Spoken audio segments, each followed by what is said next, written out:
Hello, this is Craig, and this is the most recent version of my little lightweight 4X game where you conquer the galaxy. Except in this game, you don't really conquer the galaxy.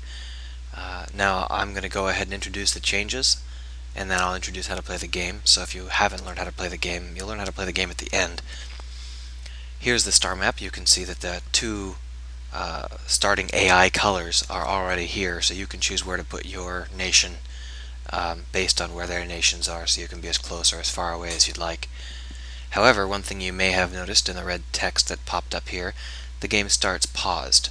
I can actually unpause it and just let the AI players go ahead and move forward in time without me. I can also change the speed by using the plus and minus on the numpad. So here I am accelerating time and allowing them to grow rapidly. Now you might think I'm shooting myself in the foot, but the truth is this game doesn't play like that. I could let these guys run forever, and I could still have a good game. I'll go ahead and slow it back down though so that I can keep up, and I'll pause it. So let's say I want to choose a place to live. Well, I'll go ahead and choose here.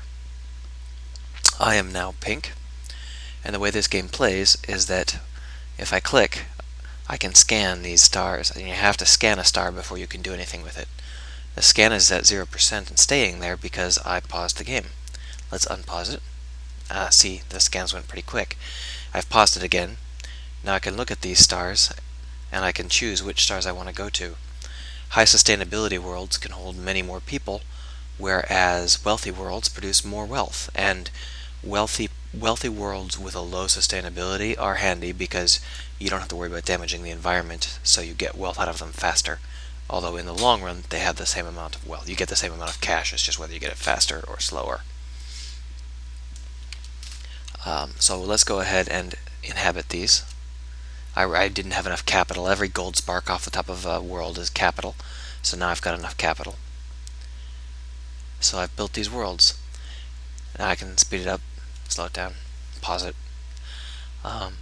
Now these worlds, if one of these reaches 1,000,000, it becomes a hub world. I'll let you experiment with that, but I will let you know that hub worlds are what rebel if your economy gets too crappy, which I'll show you in a little bit.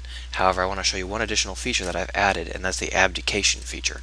If you hit the escape button, you abdicate. Now once I've abdicated, this is no longer my nation, and it'll run itself. I can choose a new homeworld and start there.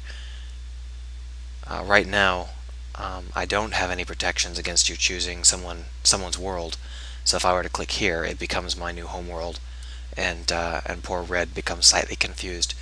But that can be fun as well. Now, if I go ahead and accelerate this to a fast speed, then you'll be able to see what happens. Oh, there it is. I just paused it because there's a rebellion happened. This used to be Red, but now these guys have branched off and become their own nation. And that's because Red had such a terrible economy that they had to do that in order to survive.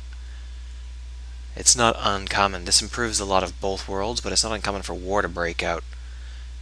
There, see, war is sparking up, and war is an interesting and expensive proposition. Ooh, wow, these guys are all over the place. Look at all these fancy pants colors.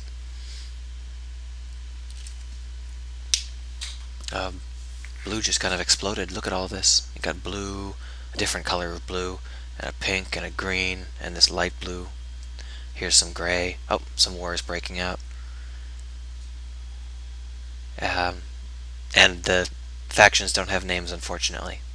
But that's okay. I think you can live with that for this kind of pre-alpha silliness. Anyhow, I also added the ability for worlds to starve to death, which means that gaps will show up as time progresses, and you can resettle those worlds later if you'd like.